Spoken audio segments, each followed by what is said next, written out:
여러분 안녕하세요. 이야기하는 남자 아이겠습니다. 무리뉴 감독의 경질, 슈퍼리그 가입과 탈퇴라는 엄청난 충격파, 거기에 토트넘 핵심 선수인 해리 케인의 부상까지, 이 모든 것을 안고 첫 감독직을 수행했던 라이언 메이슨은 매우 짧은 준비 기간에도 불구하고 첫 단추를 성공적으로 끼운 상황이 됐습니다. 특히 인상적이었던 것은 힘겨운 상황에서 역전승을 일궈낼 수 있는 하프타임 토크를 했다는 것입니다. 0대1로 뒤진 상태로 맞이했던 하프타임 동안 드레싱룸에서 선수들에게 무슨 이야기를 했냐고 물어본 기자의 질문에 라이언 메이슨 감독은 우리가 할 수 있다는 자신감을 심어줬을 뿐이라고 했죠.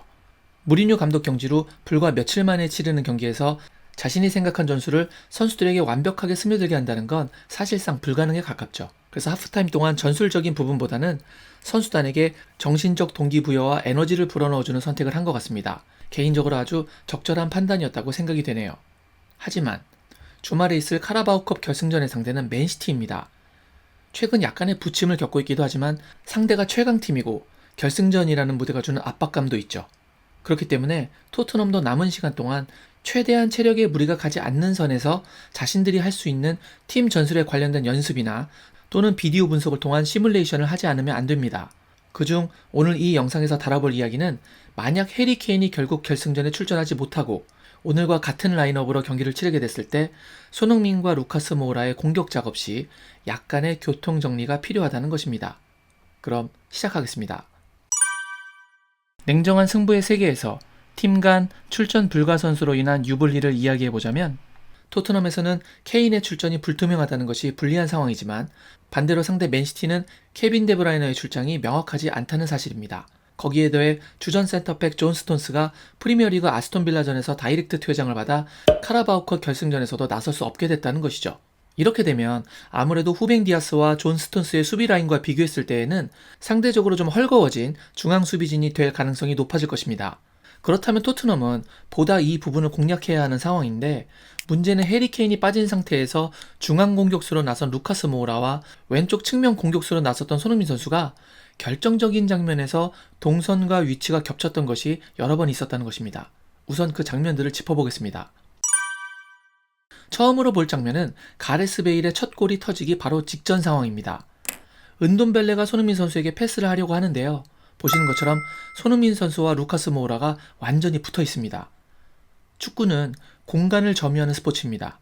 압박과 연계를 위해서 인접 포지션의 선수와 너무 멀어지면 안 되기 때문에 간격 유지도 매우 중요하지만 상대 수비의 간격을 벌려서 수비력을 분산시키고 수비가 붙지 않은 상태에서 안정적으로 공을 확보한 후 드리블로 이동을 시작하거나 또는 성공률 높은 패스를 할 공간 확보를 위해서라도 너무 가까이 붙어 있으면 안 되는 것이 축구에서 중요한 부분이죠. 그런데 이 두 선수는 너무 붙어 있는 상황입니다. 이건 결과적으로는 골이 터져서 다행이지 전술적으로는 좋다고 볼 수가 없는 것입니다. 이렇게 가까우면 손흥민 선수도 패스를 내어줄 때 강하게 해줄 수가 없습니다. 공이 멀리 가기 때문이죠.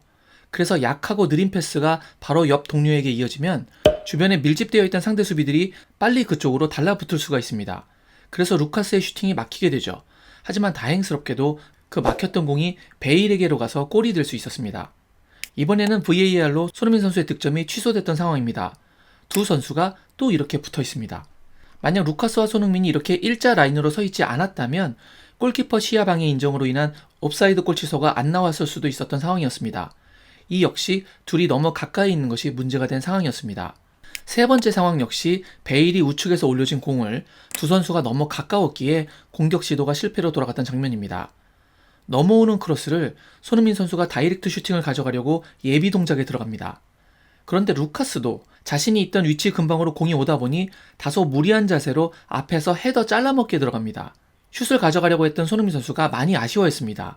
물론 이 장면도 그 후에 베일의 옵사이드가 선언되기는 했습니다. 그런데 논점은 결정적일 수 있었던 세 번의 장면에서 두 선수의 위치가 너무 겹쳤었다는 것입니다. 사실 축구에서 결정적인 장면이라는 것이 그렇게 많이 나오지 않기 때문에 세 번이나 두 선수의 위치가 겹쳤던 것은 결코 적다고 할 수 없는 상황입니다. 그럼 왜 이렇게 두 선수의 위치가 겹치게 된 것일까요? 이제는 그 이야기로 넘어가 보죠. 시작은 해리 케인의 부상 결장에서 비롯됩니다. 팀의 주 득점원이 못 나오게 된 것입니다. 그럼 당연히 그 다음으로 득점력이 높은 선수가 최우선 공격 옵션이 되어야 합니다. 그 선수는 당연히 손흥민 선수죠. 그러다 보니 손흥민 선수는 이전보다 필수적으로 중앙 쪽 이동을 많이 해야 되는 상황입니다.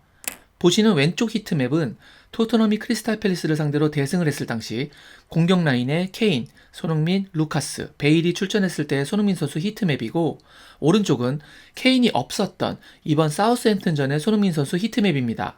공격 시 위치를 보시면 케인이 있었기 때문에 왼쪽 측면에 몰려있던 손흥민 선수의 공격 위치가 이번 경기에서는 득점 가능성이 가장 높고 유리한 중앙 박스 안쪽 자리에 포진하고 있다는 것을 확인하실 수 있습니다. 그럼 이번에는 루카스의 달라진 히트맵을 보시겠습니다.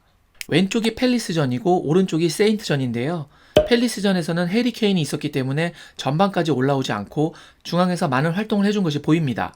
그리고 사우스햄튼전에서는 중앙 공격수로 역할 수행을 했기 때문에 보시는 것처럼 박스 안에서의 움직임이 있었죠.